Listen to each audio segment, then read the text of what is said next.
Hey guys, welcome to Mara's Junk Drawer. I am Mara, and today we're going to be doing my November reading wrap up, which most of the books, come on girl, let's be clear.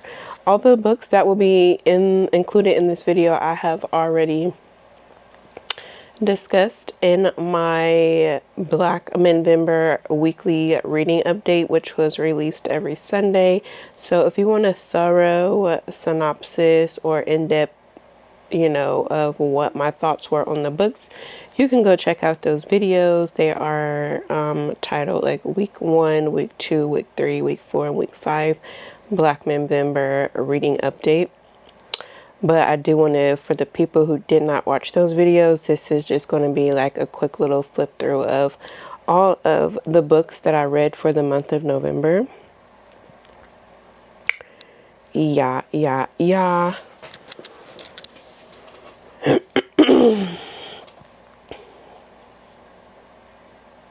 I do have my squeaky chair. She's a paid actor. So, yeah, there's that. If you know, you know. I'm just getting I have my iPad mini in front of me to pull up all of the books that I read so we can go through them. Some of these books I do not have the physical copy because they were checked out from the library. Okay, so the first one we're going to start with is 24 Seconds from Now from Jason Reynolds. This is a YA. Both of the main characters are in their senior year of high school, and the book is pretty much centered around the MMC planning his first time with his girlfriend, and such a cute book. I usually don't read YA, but I trust Jason Reynolds. The only other person I really trust with YA is Jasmine Cartwright, who wrote, is it 181 Days? 181 Days, and Please Excuse Our Confusion. So, yeah. I'm not going to talk too much about the book since I do already have a video centered around.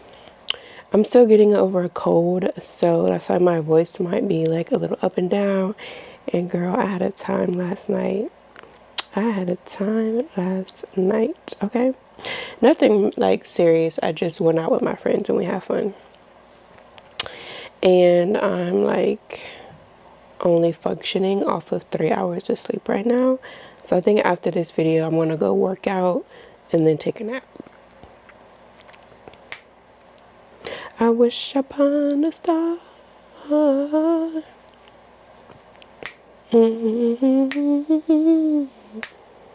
Okay, so the next book we have is Heavy, an American Memoir by Kiese Lemon. Baby, this memoir is definitely going in it deserves to be in the top five of memoirs because he did a phenomenal job with this memoir. It was so good, and he does narrate his own memoir, so definitely worth the read and listening to the audiobook.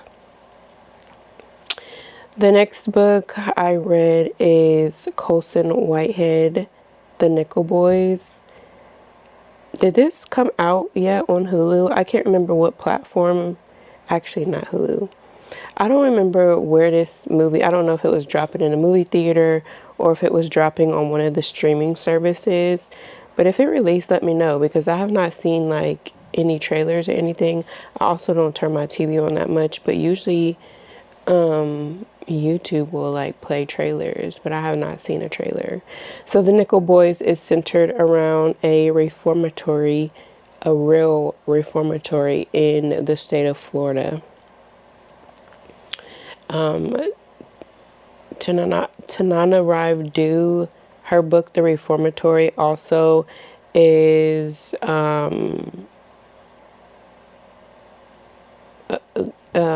about the same reformatory in Florida as well.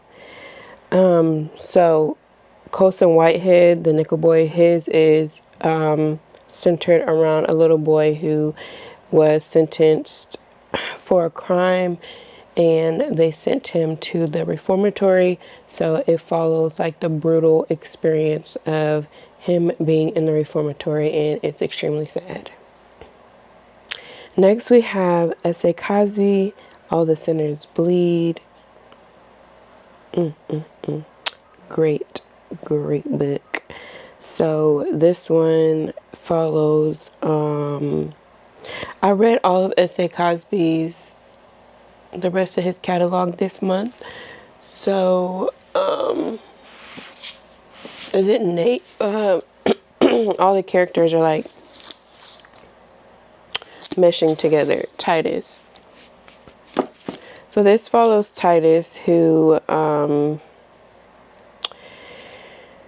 he is the head, is he a sheriff? The head sheriff or the head, let me get his exact title. Yeah, he's the first black sheriff in this county that he lives in. Not much goes on, and there's a crime that takes place where a former student goes to their previous school and unalives their former teacher. And so before the student unalived the teacher, well, before they unalived the student for unaliving the teacher, the student was screaming out, check the teacher's phone. And then Titus' partner ended up unaliving the student. And then once Titus was able to obtain the teacher's phone to check what was on it, that's when all the shenanigans start to happen. Yeah. Okay, next we have Blacktop Wasteland by S.A. Cosby. This is so far out of all the books that I read from him, my favorite one. This one follows a Beauregard, and this book is giving Money Heist, Fast and Furious vibe. So that's why I love it so much. It's my favorite one, baby. Street racing, and Beauregard is about that life. Yeah, he makes a deal with this knucklehead boy, this stupid knucklehead boy, and then things just go left. Anyways, next we have The Madness by Jarrell Phillips. So this is there's so much going on in this book. So you have a narrator, you have, the book is like, has typos, but I don't know if the book is supposed to have typos or it just goes with the book, because the narrator does mention in the beginning of the book, like, this book is unedited, like, you're going to see typos. So I'm not sure if that was done intentionally, but so yeah, there's like typos in here, there's poems in here, there's transcripts between the therapist and the inmates, because they are in a psych, like a mental hospital, and so it's like a bunch of short stories that are all interconnected, which is like a riddle for you to figure out which one of those characters in those short stories is the narrator. Great book. I enjoyed it. It's very gory though, like very madness, like exactly what it says, The Madness. Very mad. The book is very mad. Next we have A Ring Shout by P. Djèlí Clark. Absolutely love this book. A great historical fiction book. So it's following 3 girls. I don't know how to say her name. Marcy. I think it's like Marcy, Sadie, and Cook, and or Cordy. I think her name is her. I can't remember her full name, like Cordella or something like that, but they call her Cordy or they call her Cook because she knows how to whip up a bomb. So it's following these 3 different girls, and there's this night that's about to happen. I think they call it like Devil's Night or something like that. But anyways, so Birth of a Nation movie had, came out a couple years ago, but the town is wanting to review the movie again on Stone Mountain on this specific night. And the girls are trying to hunt all of the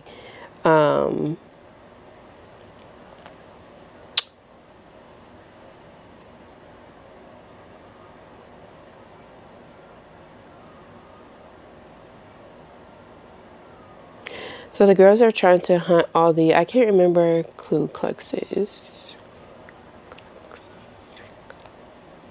So the girls are trying to hunt all the KKKs. I'm just going to say KKKs because you'll see why when you read the book. So the girls are trying to hunt these specific KKKs, and it's like fantasy based, because when you see the twist of who the KKK are, then it'd be like, wow, okay. So yeah, they're trying to hunt these KKKs, and at the same time, they're preparing to try to figure out why they are wanting. It's pretty much like a big a ritual ceremony, like a like, why can't I think of the name? Like a ceremony that's about to take place, like like a witchy type ceremony with the birth of a nation, like an evil ceremony is about to take place. So it's, oh, so the phone is, I said the phone because my phone was about to drop, so I had to just catch it. But anyways, so you're following the three girls, and at the same time that they are trying to hunt all the KKKs, they're also preparing to try to figure out why this viewing is about to happen at Stone Mountain, what is about to happen. And so, yeah. And the book is less than 200 pages, so quick read, quick, great read. Next, we have The Color of Water by James McBride, a black man's tribute to his white mother. Great memoir as well. I think this deserves to be in the top 5 for sure. So it's James McBride telling his story as well as his mother telling hers. So it's pretty much like 2 memoirs in one. And I would recommend the audiobook because there is a Jewish woman who is narrating his mother.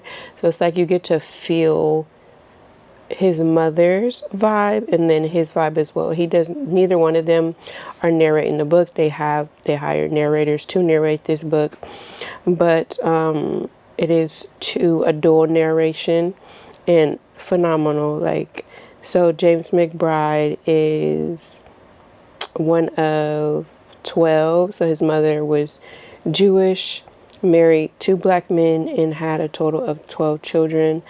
She was widowed twice. That's why she was married twice. Her first husband passed away. Then she married another black man. He passed away. So then after that, she was just left to raise all of her 12 black children by herself. Next, we have James by Percival Everett. Big Everett. After reading this book, yeah, Big Everett. But some respect to his name. I definitely need to get back into his catalog. Well, this is the first book that I read from him, but I want to read more of his catalog because I love his vibe. I mean, I don't know if his other books have this vibe, but I love the vibe that he put into the character James. So James is the slave Jim from The Adventures of Huckleberry Finn. No, you do not need to read Huckleberry Finn to read James. I did read The Adventures of Huckleberry Finn, but pretty much James is about Jim's perspective, the slave. Okay, so his slave name is Jim, but he identifies as James. But so Jim finds out that he's going to be getting sold away from his family to a different plantation. And so he tells his wife, Sadie, like, I'm about to hit my cut and I'm gonna come back for y'all. He wants to run away so he can obtain his freedom. And then he has intentions on coming back and getting his wife and child. And Huck is in this book as well. And Huck, at the same time, he escapes because he has an abusive father. So he wants his freedom too, more so his independence, because he's a white man, he's already free. So he wants his independence, so he runs away. So they are thinking that Jim unalived Huck and ran away. So now there's a number out on his head because of them stating that, or thinking that Jim is the one who unalived Huck and ran away, since both of them are missing. And Huck lives on the plantation that Jim is on, because Huck is being raised by Jim's slave owners, because Huck's mother passed away and then his father is a drunk, abusive drunk. And then so the story is just following their journey up and down the Mississippi River to, become free in their own ways. Next, we have the narrative of William Wells Brown, A Fugitive Slave. I love this. I loved it. And I read this because this book was mentioned in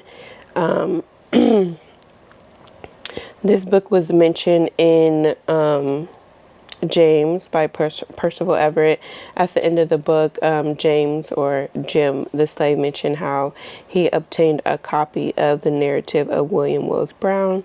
And so, of course, if you put a book recommendation in a book, then I'm going to read it. But I decided to read it because I have William Wells Brown, Clotel, A President's Daughter.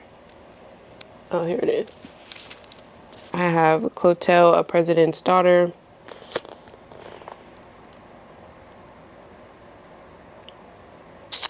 On my bookshelf. I haven't read it yet, so I figured I would read his memoir first before I get into reading his books. And so his memoir just tells his journey of being a slave, what he had to go through during slavery, and then his journey of becoming a free man. Next, we have Growing Up Urkel, a memoir by Jaleel White. Of course, if you're an Urkel fan, then you will enjoy his memoir. If you're not, if you're looking for a memoir to read or listen to, he does narrate his own audio book for his memoir. But it is heavily centered around like the show business and industry. All right, and the last one that we have is S.A. Cosby's My Darkest Prayer. And this one follows Nate. And Nate is currently working in a funeral home with his cousin Walt, because Nate's parents were unalived and by a rich man in their town. And of course, he got off.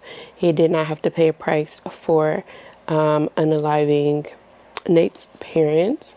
And as well as there's a pastor from a mega church who comes up unalived, and of course all the bodies are coming into Nate and his cousin Walter, because they are the funeral home for the community. And there's a woman that comes to Nate like, I got 3 bands for you if you can collect some information as to what happened to the pastor, because we don't think that we think that it was a murder and not like an accidental death or whatever they was trying to say that it was. She was stating that somebody was out to get the pastor. She thinks there was something fishy about it, and due to Nate's background being a former sheriff's deputy, as well as a retired Marine, she of course wanted him to utilize his former skills and make it do what it do. So of course he agrees to the deal, and he goes to try to figure out what happened or get some questions. And as he does so, he starts to unravel what happened to this pastor. And yeah, a lot of crime, a lot of action. You already know how S.A. Cosby gets down if you've read one of his books. But I will say in this one, there is a lot of sexual commentary, which is a little different. I did like like some of the parts of like, so he did have like a little intimate relationship with the pastor who was Unalive's daughter, who was a porn star. And I don't know, it was just like, I think S.A. Cosby does a great job with like men's vulnerability. Of course, he's a man, so he knows how to, portray that in his books for his black male characters. But I love that. Like, I love the vulnerability between Nate and the porn star, like their relationship, the things that he was saying. It was just real and raw. And being that I read a lot of nonfiction, I love me a good realistic fiction. And so like moments like that that are in fiction books, I always appreciate, because let's talk about it, okay? But yeah, these are all the, I hate when my lip gloss is all caked up and then, But this is all, ooh, ooh, ooh. Yeah, but these are all the books that I read for the month of November. Black November was such a success. I enjoyed all the books that I read. I enjoyed all the books. That I was about to try to figure out which ones I didn't enjoy. I mean, some of them were slower than others, but I didn't read one where it just was like, I feel like I need to DNF this. So Black November was such a success for me. I love that for me. And all of you who is rocking with me and support me through all my weekly updates, I thank you once again. I did mention this in my previous video, but once again, thank you for rocking with your girl through the month of November for Black November. If you haven't done so already, go ahead and subscribe to your girl. Let's lock in, because it's nice and chill over here. Go ahead and give this video a thumbs up to all the beautiful black men. Let's give them a shout out to for all of these books that they have written, as well as leave me some love down in the comments. Let me know if you read any of these books. What do I need to read next? And I will see you guys in my next video.